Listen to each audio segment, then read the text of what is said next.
이제 여름이 된 것 같아요. 여름에 건강하시고 하반기에 승리하시기를 원합니다. 그리고 우리 인사하겠습니다. 주위 분에 여름에 건강하시고 하반기에 승리합시다. 그렇게 인사하겠습니다.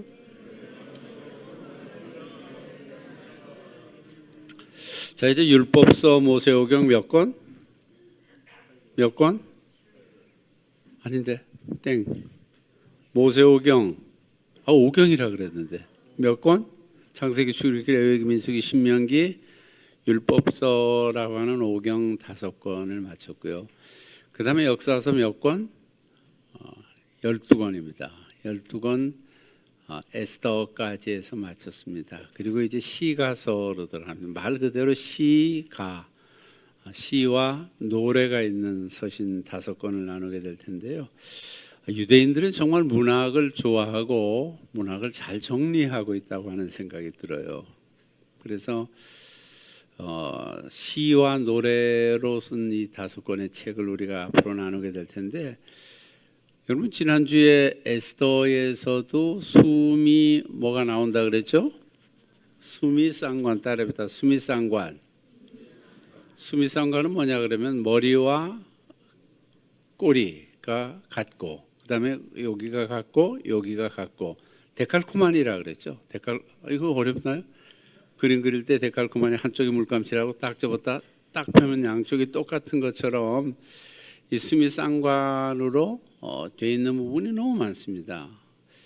그것은 뭐 자연스럽게 되는 것보다도 그렇게 계획적으로 수미상관으로 써야 되지, 이게 자동으로 그렇게 나가지는 않을 것 같아요. 그래서 에스더도 그렇게 되어 있다고 보았고, 우리 뭐 다음 주에 나누게 되겠지만 시편은 전부 몇 편까지 있죠? 150편까지 있습니다. 150편까지 있는데 제일 짧은 장은 몇 장? 117장. 몇 절로 되어 있어요? 2절로 되어 있습니다. 제일 긴 장은 2장 건너뛰어서 몇 장? 시편 119편. 119편은 몇 절로 되어 있습니까? 176절. 왜 176절이에요? 히브리어의 알파벳은 22자입니다.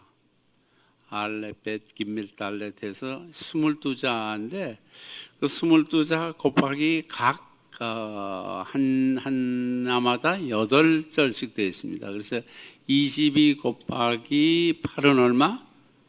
176절. 그래서 119편은 176절로 되어 있고, 전에 말씀드렸습니다만 다 잊으셨을 테니까 각 절마다 하나님의 말씀에 대한 다양한 표현들이 들어가 있습니다. 한 절마다 176절이 다 그래요. 윤례, 법도, 규례, 전부 그렇게 다 들어가 있는 것이 다음 주 나눌 시편입니다.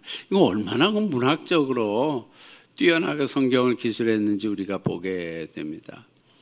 그리고 시가서의 대부분은 시와 산문 형식입니다.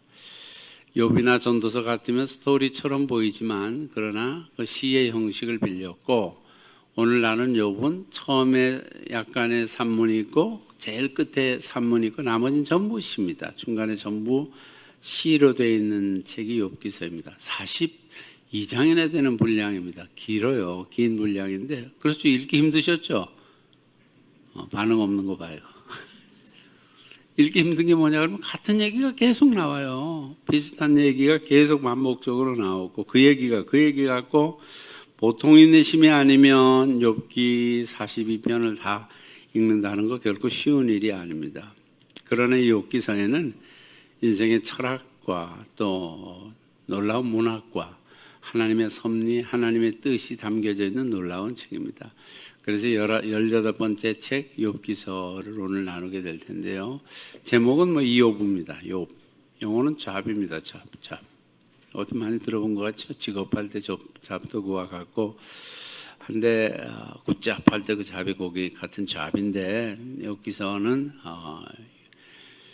거기 있는 것처럼 제목은 왜 박해받은 자, 박해받는 자, 그런 의미에서 욥의 이름의 뜻은 있습니다. 내용에 있는 것처럼 첫째로는 돌아오다라는 뜻에서 파생된 것으로 회개하는 자, 나갔다가 다시 하나님 앞에 회개하고, 그 다음에 두 번째는 돌아온다, 박해받는 자, 또 박해받고 돌아온 자, 박해받은 자라는 의미로 이름이 되어 있고, 기록 연대는 족장 시대로 봅니다. 이게 중간에 책이 들어와 있다고 해서 이게 중간에 쓰여진 책이 아닙니다.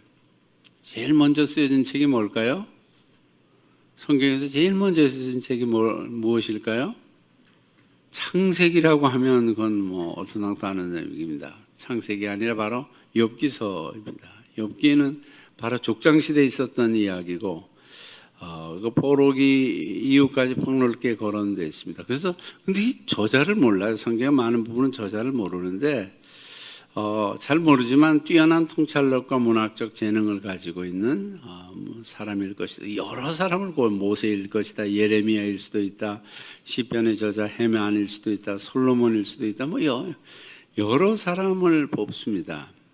그래서 누구인지 잘 모른다. 장소는 우스입니다. 북아라비아의 우스 땅. 뒤에 장소에 대해서 보겠습니다만은 지금으로 말하면 요르단 끝부분 페트라가 있는 지역입니다. 페트라가 있는 지역이 그 에돔이 살던 지역 아닙니까? 에돔 족속이 살던 지역인데 그 지역이 바로 이 배경이 된다는 겁니다. 대상은 고난 가운데 하나님의 뜻을 발견하려고 하는 모든 사람. 핵심어는 문학적, 철학적, 신학적 쪽자 엄청 많이 들어가죠. 이거 하고 어렵다는 거예요. 문학적, 철학적, 신학적, 또 사탄 나오죠. 고통에 나오죠. 많은 논쟁이 나옵니다.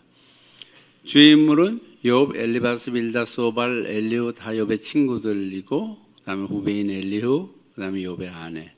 욥의 아내 이름 뭘까요? 한번 찾아보세요.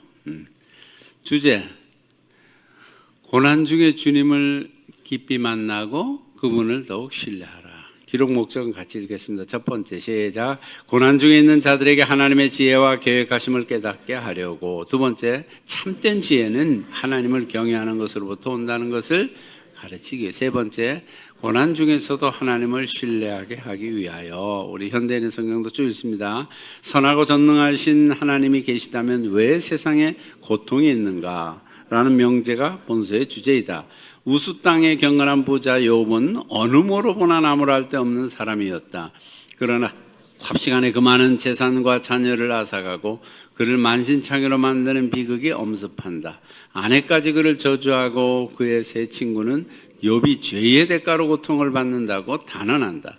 그러나 그는 변명하며 인간의 깊은 고뇌와 문제에 대하여 회의를 느낀다.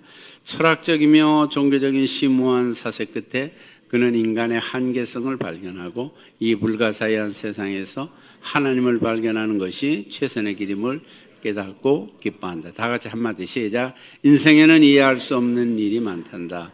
그래도 나를 옆에 있는 분들에게 그거 똑같이 한번 해보겠습니다. 시작.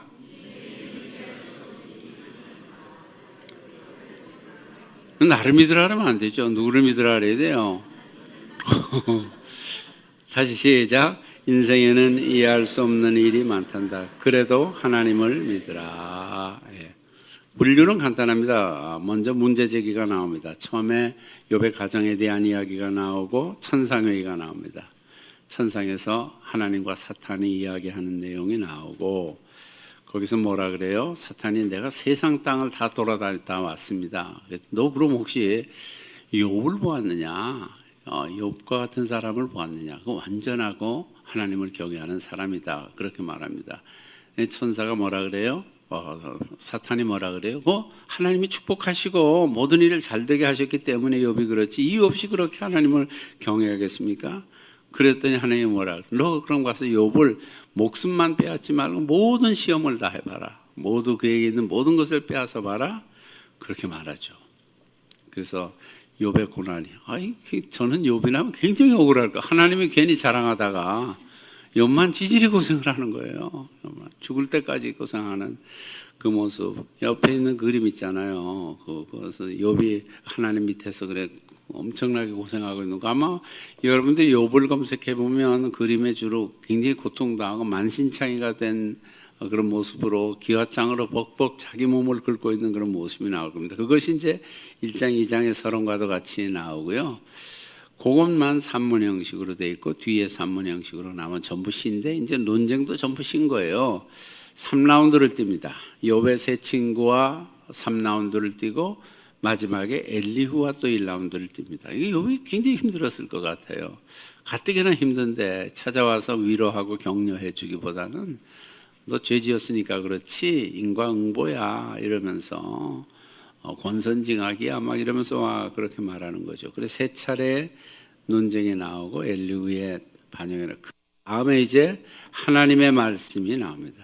하나님이 드디어 나타나셔서 하나님이 임재하셔서 말씀, 이게 정답이죠. 하나님의 말씀이 정답이고 그것을 통해서 욥의 은혜를 받고 말씀을 듣고 그 다음에 마지막은 해피엔딩으로 끝나죠. 욥이 모든 것을 회복하고 그 이전에 몇 배로? 갑절로, 배로, 그 많던 재산 자녀만 배가 아니고 하여튼 갑절로 그렇게 받았던 축복의 이야기가 오늘 본문에 나옵니다. 배경면 무대 욥의 고향이며 본서 전체의 배경이 때는 우스 땅이다. 한번 그리면서 한번 우스 찾아보세요. 우스. 우스 나오죠. 에돔 바로 밑에 나오죠. 에돔. 에돔은 요르단의 끝 부분이고 말씀드린 대로 페트라가 있는 지역입니다. 유명한 관광이죠. 제가 그 페트라 갔을 때가 한 8만 원 정도 됐는데 이거 비싸다고 생각했어요. 그냥 이렇게 골목 사이에 지나가서 페트라 있는 그 장소 하나 보고 그렇게 했는데 뭐 8만 원씩 하는데 지금 굉장히 한 15만 원 된다는 것 같더라고요. 이걸로 요르단 이걸로 돈을 엄청 봅니다. 페트라 그 당시에 지어놨던 에돔 족속이 지어놨던 그 묘실인지 뭔지 모르고 주로 묘실로 그렇게 추측을 하죠. 그 페트라 지역입니다. 사막으로 둘러싸여 있지만 비옥한 초원 지역이라서 그것이 또 오늘 교통의 요새에 있어서 대상들이 지나가면서 이제 거길 지나가야 되기 때문에 거기서 뭐 하루 묵고 자고 먹고 하면서 그 많은 돈을 벌었던 부유한 지역입니다. 그래서 그 지역이 바로 우스 땅이다. 그곳이 무대가 된다. 주요 신학 2번입니다. 본서는 사탄이 하나님의 권세 아래 있다는 것과 고난에 대해서 말하고 있다. 그러니까 시험할 때도 욥을 시험할 때도 하나님의 허락을 득하죠. 하나님이 하시라고 하는 부분까지만 시험하는 거죠. 삶 속에서 붙으신 고난은 죄로 인해서 오기도 하지만 우리의 신앙을 연단시키고 깨우쳐 하나님만을 의지하게 하기 위하여 하나님이 허락하시는 경우도 있다. 욥기 특징. 욥기 특징은 대부분 시로 기록이 되어 있고 아까 말씀드린 것은 앞뒤가 산문으로 되어 있습니다. 그 다음에 아름다움, 깊이 있고 치열하고 또 탁월한 극적인 시입니다.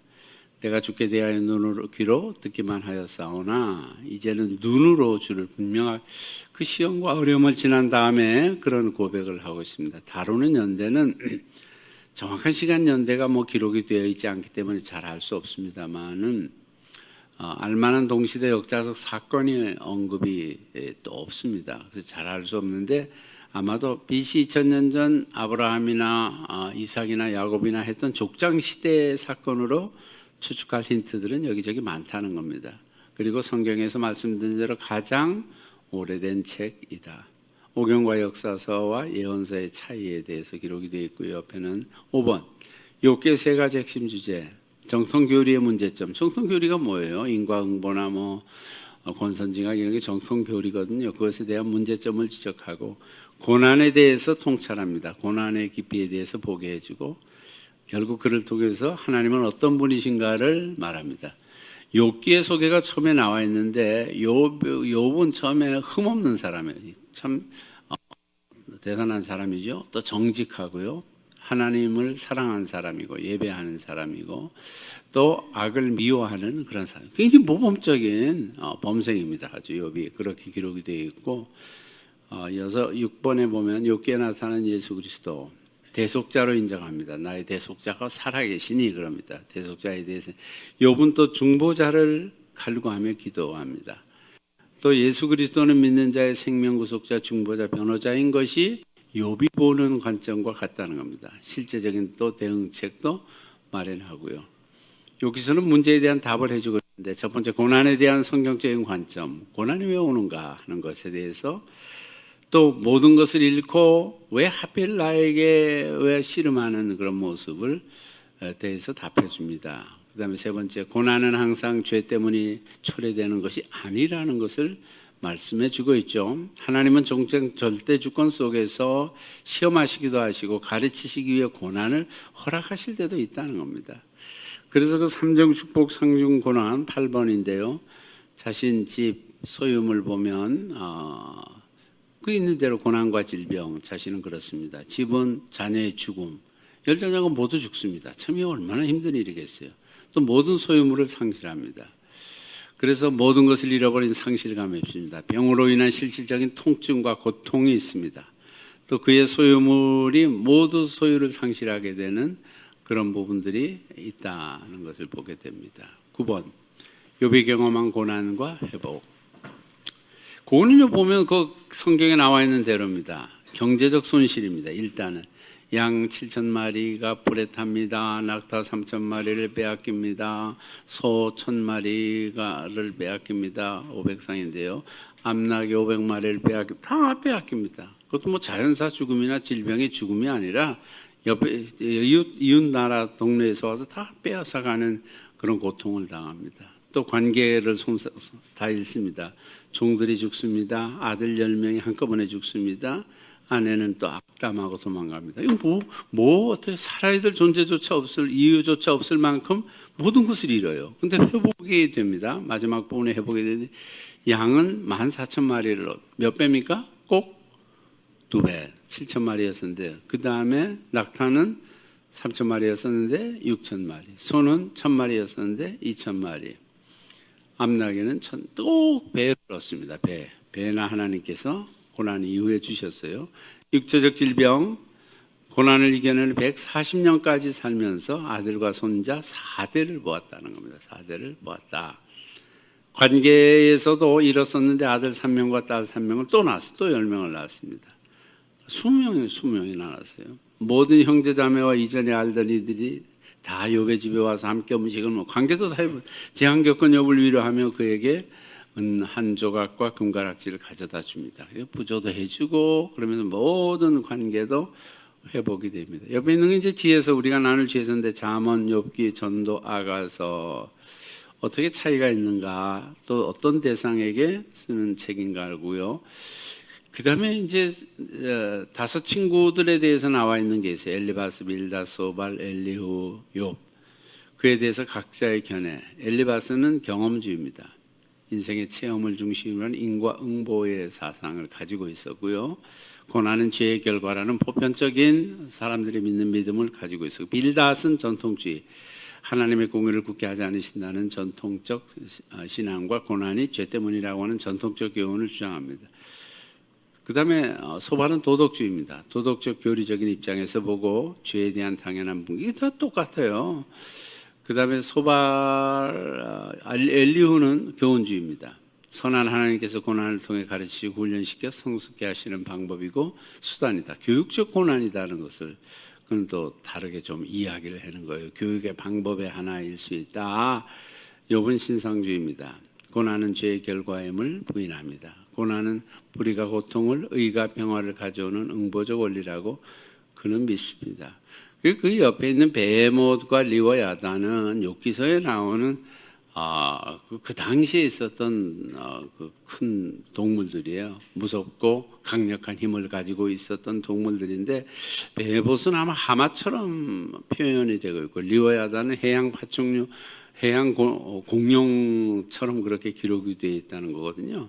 그런 것을 내가 다, 그 강력한 힘을 가지고 있었던 것을 내가 다 지었고 만들었고 통제한다고. 그리고 결론적으로 이제 하나님이 그에 대한 해답을 해주시고, 구약에 나타난 5가지 고난. 왜 고난이 오는가? 인과응보, 신비의 고난, 교육적 고난, 공동체적 고난, 대속적, 여러 종류의 고난이 다가옵니다. 우리 시편 119편 같이 읽을까요? 시작. 고난당한 것이 내게 유익이라. 이로 말미암아 내가 주의 윤례들을 배우게. 고난당한 것이 그 당시 힘들고 고통스러운데 나에게 유익이 됐다는 겁니다. 주님의 말씀을, 주님의 뜻을 배우게 되는 기회가 됐다는 겁니다. 욥의 연약함. 이따 보면 또 그 욥의 연약함도 나와요. 처음에 그렇게 고통 막 당했을 때 입술로 범죄하지 아니하였어요.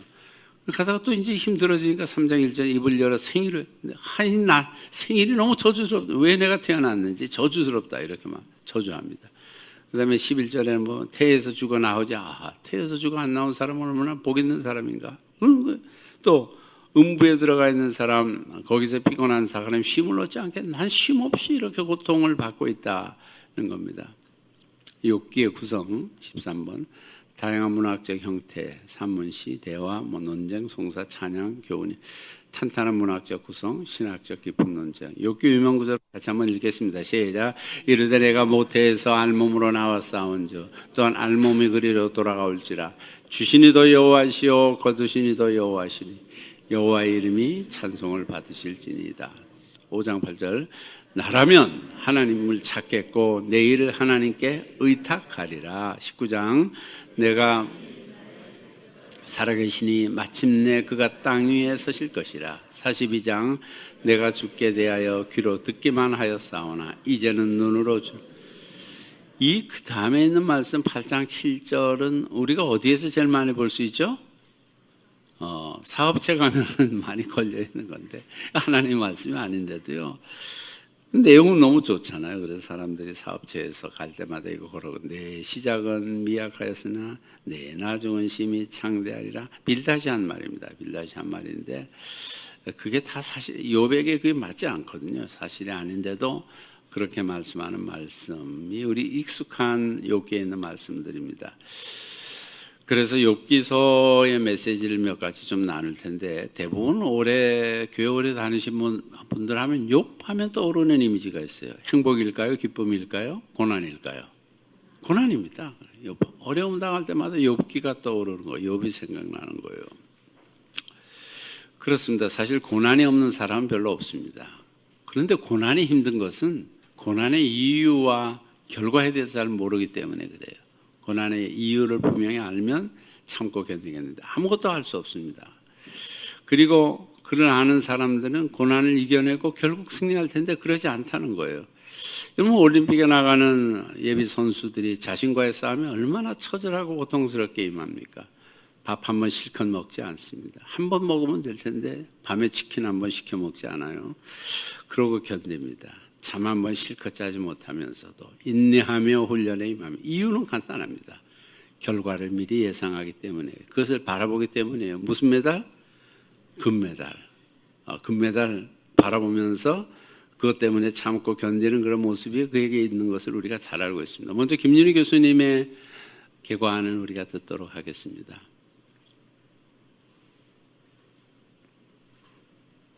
졸었네? 아니죠.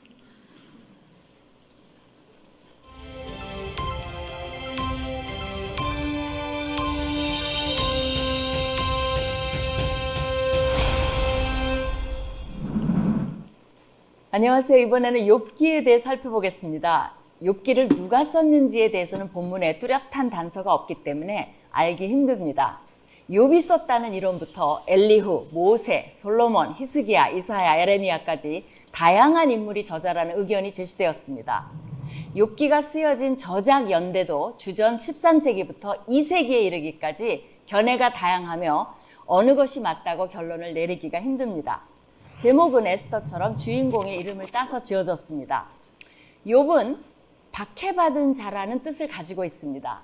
욥이 살았던 시대에 대해서도 이론이 분분하나 집안의 가정이 자녀를 위해 제사를 드리는 제사장 역할을 하는 것과 욥이 140세를 훌쩍 넘어 오래 산 것으로 보아 아브라함 같은 족장 시대라고 보는 견해가 대세를 이룹니다. 욥의 고향인 우스의 정확한 위치는 밝혀지지 않았으나 예레미야 애가 4장에 우스 땅에 사는 딸 에도마라는 표현으로 보아 에돔 근처 사해 남쪽 광야 지역에 위치했던 것으로 추정합니다. 욥기는 산문, 시, 독백, 대화, 탄식 논쟁, 송사, 찬양, 지혜적 교훈, 청원 등 사용된 문학적 형태가 다양합니다. 또한 욥기는 문학적 구성이 탄탄하며 신학적 논쟁의 깊이가 깊은 책입니다.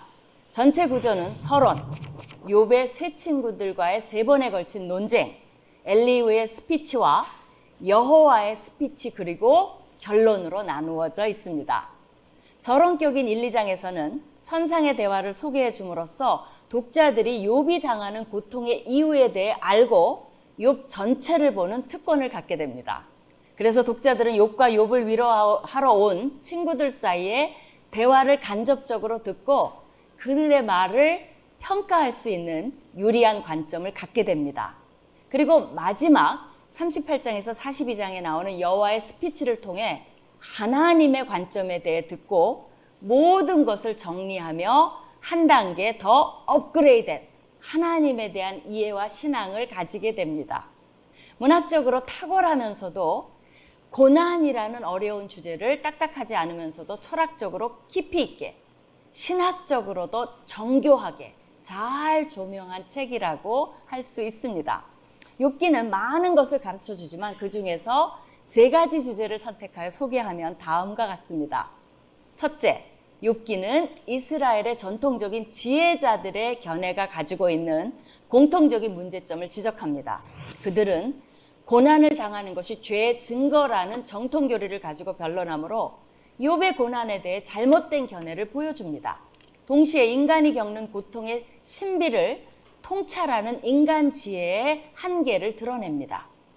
자신들이 만들어 놓은 교리적 틀에 입각해 하나님을 그 교리에 자동적이고 반사적으로 반응하신 분으로 하나님에 대한 왜곡된 지식을 전하는 것을 고발하며 인간 지혜의 왜소함을 드러냅니다. 둘째, 고난에 대한 통찰을 보여줍니다. 욥도 처음에는 고난에 대해 당시의 정통교리 사상을 가지고 있었으나 친구들의 변론에 동의하지 않고 자신의 무죄를 주장하면서 공정한 재판을 받기 원합니다. 욥은 하나님을 피고인 자리에 앉히고 자신의 의로움으로 하나님의 공의 여부를 따지고자 합니다. 독자들은 욥의 고통, 슬픔, 분노, 혼돈, 무죄의 주장 등 그의 모든 말과 행동에 공감하면서도 하나님을 올바로 대변하지 못하는 욥의 한계 또한 보게 됩니다. 이런 과정에서 욥은 인간은 결코 하나님의 정의를 심판할 만큼의 모든 지식을 가지고 있지 않으며 그럴 자격이 없다는 것을 깨닫고 회개하게 됩니다. 또한 자신이 하나님을 경외하고 산 것은 창조주에 대한 당연한 도리이며 반응이지 상급을 주장할 일이 아님을 깨닫게 됩니다. 나는 미쳐나오니 무엇이라 주께 대답하리이까? 손으로 입을 가릴 뿐이로소이다. 욥기는 이러한 사실을 아는 것이 지혜의 시작임을 가르쳐줍니다. 또한 욥기는 고난은 많은 목적을 이룬다는 것을 가르쳐줍니다. 고난은 성도를 단련하여 순금같이 만드는 중요한 과정입니다. 고난의 신학은 우리가 다 이해하지 못할지라도 하나님을 신뢰하도록 부르시는 부름입니다. 또한 사탄은 하나님의 혜택을 받지 않고도 하나님께 충성과 사랑을 할 수 있느냐에 의문을 던지며 모든 사람들이 하나님보다는 하나님이 주시는 부산물을 탐내는 이기적인 목적으로 의를 추구하며 하나님을 섬긴다고 고발합니다. 하나님께서는 이러한 사탄의 견해가 잘못되었음을 알려주기 위해 욥에게 고난을 주신 것입니다. 그러므로 고난은 악을 반박하기 위해 사용할 수 있는 도구로 성도에게 주시는 특권이기도 합니다. 정통 교리와 다르게 의인도 고난을 받는다는 것, 외적인 축복 없이도 하나님을 경외하는 의인이 있을 수 있다는 것을 보여준 것이 욥의 위대함입니다. 셋째, 욥기는 하나님이 어떤 분이신지 잘 가르쳐 줍니다.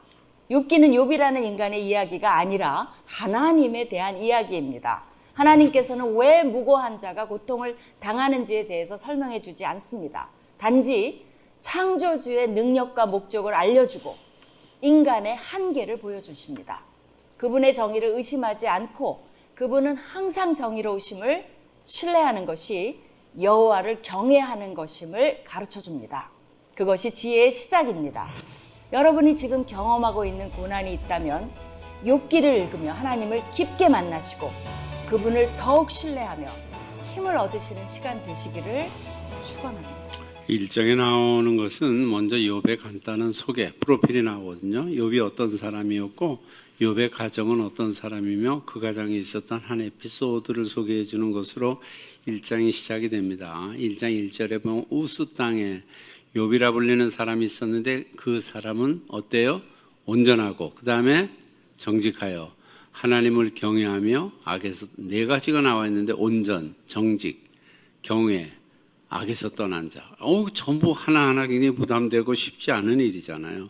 그럼에도 불구하고 욥을 그렇게 소개할 수 있었던 것을 봅니다. 그러니까 욥이 당대의 의인이었다는 것을 잘 말해줘요. 한 가지도 쫓아가기 어려운데 말이에요. 그런 욥인데 그의 스라에 10남매를 두었다고 합니다. 아이들도 많이 뒀고요. 부자였다고 말합니다. 2절에 보면 아들 7과 딸 3이 태어나니라. 쉽게 태어났지만 10명이면 좀 시간도 걸려서 그러겠죠.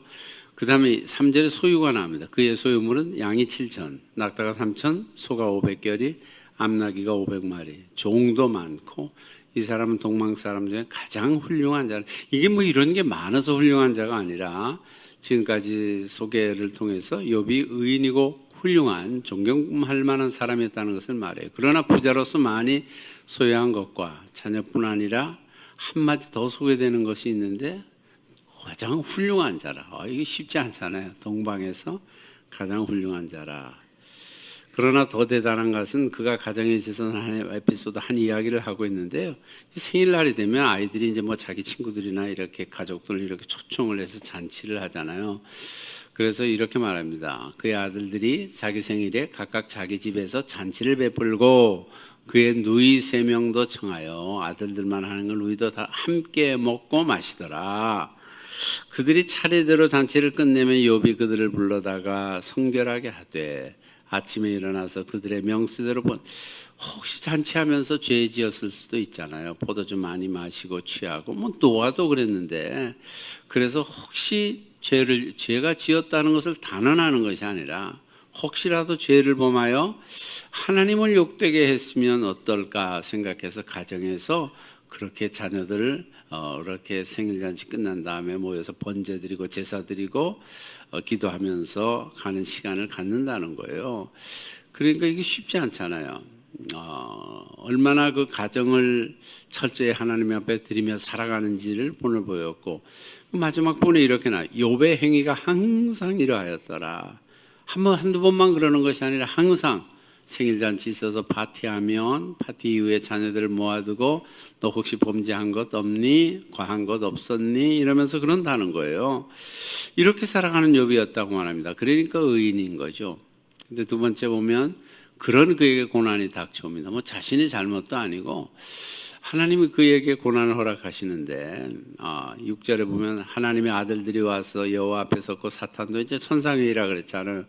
그렇게 천상회의가 열리는데 사탄이 7절에 보면 여호와께 사탄에게 이르시되 내가 어디서 왔느냐? 사탄이 여호와께 대답하여 이르되 땅을 두루 돌아 여기까지 여기저기 다녀왔나이다.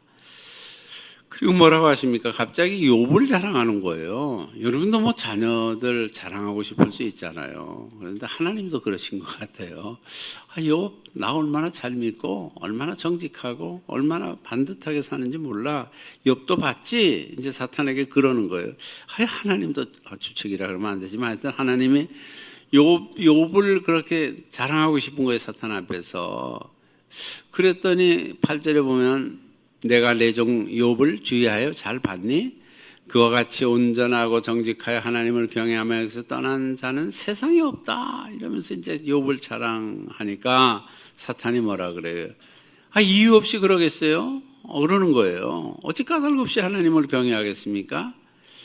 그래서 하나님은 그 사탄의 주장이 잘못된 것이며 하나님의 욥의 명예를 위해서 이제 고난이 그에게 오는데요. 그렇게 하는 것은 이유가 있다는 거예요. 하나님께서 그를 축복하시고 남다르게 잘해주셨기 때문에 그가 부자도 되고 자녀도 많고 그런 거 아니겠습니까? 그래서 다시 한번 그럼 하나님 그거 한번 다 빼앗아 보시면 어떻겠어요? 다 없어도 정말 욥이 하나님을 사랑하며 예배하는가? 그래도 하나님을 경외하는가? 근데 하나님 뭐라 다 뺏어봐. 단지 하나만 무엇만 남겨둬요? 목숨 하나만 남겨줘. 몸은 만신창이가 되고 가족도 다 10명 자녀가 다 죽잖아요. 마누라는 막 도망가고 욕하면서 도망가고. 그래서 사탄이 모든 것을 빼앗아 갑니다.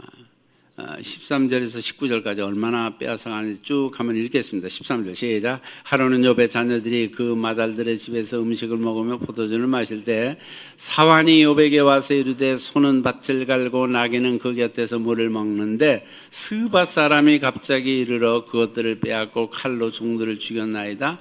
나만 홀로 비하였으므로 주인께 아래로 왔나이다. 혼자만 살아왔다. 두 번째 16절 그가 아직 말하는 동안에 또 한 사람이 와서 이르되 하나님의 불이 하늘에서 떨어져서 양과 종들을 살라버렸나이다. 나만 홀로 비하였으므로 주님께 아래로 왔나이다. 17절 그가 아직 말하는 동안에 또 한 사람이 와서 아뢰되 갈대아 사람이 샘물을 지어 갑자기 낙타에게 달려들어 그것을 빼앗으며 칼로 종들을 죽였나이다. 나만 홀로 비하였으므로 주인께 아래로 왔나이다. 그가 아직 말하는 동안에 또 한 사람이 와서 아뢰되 주인의 자녀들이 그들의 마다들의 집에서 음식을 먹으며 포도주를 마시는데 거친 들에서 큰 바람이 와서 집 내 모퉁이를 치매 그 청년들 위에 무너짐으로 집이 무너져 그들이 죽었나이다. 나만 홀로 비하였으므로 한 사람만 살아서 전부 멸망하는데 모든 가축대들이 멸망하고 자녀들이 멸망하는데 나만 살아서 왔습니다. 이러면서 계속 보고 얼마나 그 마음이 아프겠어요. 소유를 못 잃었습니다. 자녀를 다 잃었습니다. 그때 욥의 태도가 어떻습니까? 정말 20절에 같이 읽겠습니다. 시작. 욥이 일어나 겉옷을 찢고 머리털을 밀고 땅에 엎드려 예배하며 이르되 내가 모태에서 알몸으로 나왔사온즉 또한 알몸이 그리로 돌아가올지라. 주시니도 여호와시오 거두시니도 여호와시오니 여호와의 이름이 찬송을 받으실지니이다 하고 이 모든 일에 욥이 범죄하지 아니하고 하나님을 향하여 온. 이러기 쉽지 않잖아요. 다 잃었는데 뭐래? 내가 원래 알몸으로 세상에 온 거 아닙니까? 적신으로 와서 또 적신으로 그냥 알몸으로 돌아가는 게 뭐 하나도 이상할 것이 없습니다. 다 없어도 당연한 것입니다. 주시니도 하나님이시고 가져가시니도 하나님이시니 내가 할 일은 그저 하나님을 찬양하는 일일 것입니다. 그래 입술로 범죄하지 않아요. 그리고 하나님을 원망하지도 않아요. 왜 주셨다 빼앗습니까? 뭐 이러지도 않아요. 그런 가운데 욥이 범죄하지 않았다. 정말 놀라운 일입니다. 왜 그런 고난이 닥쳤습니까? 신비의 고난과 끝, 하나님이 주시는 고난의 목적을 볼 수 있는 거죠. 성도들에게 하나님의 나라 가기까지는 고난이 언제 찾아올지 모르죠. 예수님께서는 고난이 없다고 하시지 않으셨습니다. 잘 아시는 16장 33절 다 같이 시작. 세상에서는 너희가 환난을 당하나 담대하라. 내가 환난을 당한대잖아요. 세상에 존재하느나 세상은 천국이 아니잖아요. 그래서 환난을 당하나 담대하라. 내가 이겼다. 이렇게 말씀하셨습니다. 예수님이 승리하신 승리가 우리의 승리된다는 것을 말씀하신 거죠.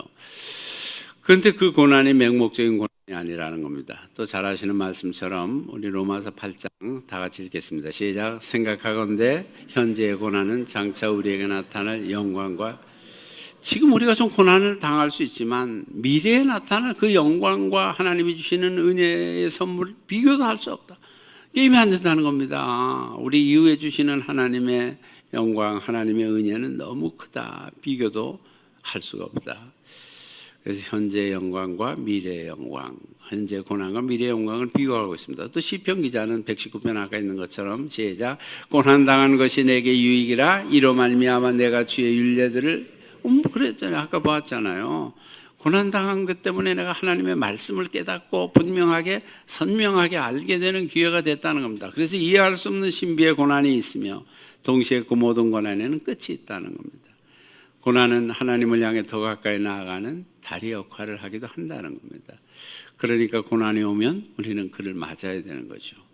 파도 타기 아시죠? 파도가 오면 그것을 피하여 도망가면 그냥 백사장에 처박힐 수밖에 없어요. 파도를 타고 넘어야 푸른 바다로 나아갈 수 있고 우리 그 스릴을 만끽할 수 있지 않겠습니까? 그렇게 안 하는. 그래서 욥기서의 대부분이 차지하는 욥의 친구들의 생각은 늘 아듯이 보편적인 진리와 다르지 않습니다. 인과응보, 권선징악. 세상은 죄 때문에 고난이 오며 하나님은 여러 가지 중요한 목적이 있다고 전혀 다르게 말씀하시는 거예요. 죄 지었으니 고난이 온다는 거예요. 그 친구들이 와서 하는 말, 너 죄 지었으니까 그렇지. 하나님이 이유 없이 그러시겠느냐?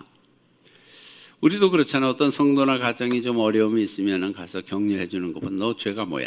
이러면서 그 제 고난의 이유를 좀 밝히고 싶은 마음이 있잖아요. 그래서 괜히 부채질하고 힘들어하는 사람 더 힘들게 하는 수 있잖아요. 욥의 친구들도 마찬가지입니다. 권선징악도 마찬가지. 착한 일을 권하고 악한 일을 권하는 하나님의 그 세상의 보편적인 진리가 하나님의 사람들에게도 동일하게 있다. 그런데 그렇지 않을 수 있다는 겁니다. 욥의 경우처럼 말이에요. 세상적인 기준을 가지고 우리 세상과 성도에서 일어나는 일들을 우리가 그렇게 보아서는 안 된다. 고난은 하나님의 특별한 목적이 있다는 사실을 알아야 한다는 겁니다. 그 다음에 5번째, 고난도 하나님의 섭리 가운데 있습니다. 시작. 고난도 하나님의 이 사실을 잘 알아야 된다는 겁니다. 12절에 보면 여호와께 사탄에게 내가 내 소유물을 다 내 하면서 고난을 받도록 하나님이 섭리하시는 거예요. 하나님이 허락하시잖아요. 그래서 모든 소유물을 빼앗아가는 고난을 허락하십니다. 수고하여 열매를 갖고 있고 지금 누리고 있는 것, 내가 수고한 것도 있고 하나님이 주신 것도 있는데, 아무튼 하루아침에 잃는다는 것은 얼마나 힘든 일입니까? 그런데 이를 사랑하는 욥에게 허락하신다는 겁니다. 하나님이 섭리 가운데서 허락하신다. 요셉도 이 사실을 잘 알고 있잖아요. 그래서 자기의 힘든 시간을 보낸 다음에 고백한 게 뭐예요? 창세기 50장에 보면 당신들은 나를 해하려고 하였으나 하나님은 그것을 선으로 바꾸사 오늘과 같이 많은 백성의 생명을 구원. 그러니까 자기가 고난을 당할 때 하나님의 섭리 가운데 있다는 것을 그는 믿었다는 것입니다. 요셉이 깨달은 것과 같아요. 그 다음에 6번째, 고난은 많은 목적을 이룬다는 겁니다. 예수님의 동생 야고보 즉 제임스는 무엇이라고 말했습니까? 5장 11절 시작. 보라, 인내하는 자를 우리가 복되다 하나니 너희가 욥의 인내를 들었고 주께서 주신 결말을 보았거니와 주는 가장 자비하시고 긍휼히 여기시는. 너희가 욥의 인내를 보지 않았느냐? 욥의 인내를 말합니다. 근데 인내하는 자를 복되다고 하지 않았느냐? 그런 거예요. 그래서 고난은 복된 목적을 이루어 간다는 겁니다. 결말을 분명히 보여주심으로 많은 목적을 이룰 수 있게 해주신다. 번영의 때보다 우리는 고난의 때에 하나님으로부터 주시는 말씀과 진리를 더 잘 알아갈 수 있다는 겁니다. 욥의 고난은 우리에게 그것이 복임을 알려준다는 겁니다. 그럼 하나님은 어떤 분입니까? 그 베헤못과 리워야단 아까 본 그 동물들 말이에요. 창조주의 주권자 되심을 말하는 거예요. 그렇게 힘세 보이는 함하고 또 바다 공룡과 같은 그런 것들이 내가 다 지었고 내가 다 만들었다는 겁니다. 하나님이 그것을 다스리고 계신다. 8번 마지막입니다. 따라합시다. 우리의 끝은 영광스러울 것입니다. 아멘입니까? 이런 힘든 시간들이 다 거칠 수 있지만 우리의 마지막은 영광스러울 것입니다. 세상에서 좀 힘들고 정말 고난을 이겨내야 하고 그렇습니다만은 결국 우리의 종국 마지막은 하나님 앞에 영광스러울 것입니다. 하나님은 정말 가정, 물질, 건강을 회복시키셨습니다. 그리고 욥을 완전히 회복시키시는 장면이 말씀드린 대로 42장에 나와요. 꼭 배 이상 주셨어요. 원래도 부자인데 그 부자의 더블, 배 이상을 다시 허락해 주셨습니다. 그에게 아들 7과 딸 3 또 똑같이 주셨습니다. 그리고 자녀손도 대대로 보고 140년을 살았고 늙어 나이가 차서 죽었다. 욥이 늙어 나이가 차서 죽었다. 이렇게 마지막을 기록해 주고 있습니다. 욥처럼 고난의 광야를 걷고 계신 성도님들이 계실 수 있으시겠죠. 욥의 인내와 믿음을 가지시고 욥과 같은 은혜를 누리시고 하나님 앞에 아름다운 삶으로 하나님께 올려드리는 우리 성도님들 되시길 주의 이름으로 축복합니다. 기도하겠습니다. 하나님 감사합니다. 오늘 여기서를 통해서 욥이 당하는 고난의 문제와 또 세상이 갖는 보편적인 생각들이 얼마나 다른지, 또 하나님의 방법은 무엇인지, 하나님의 생각은 무엇인지 깨닫게 해주셔서 감사합니다.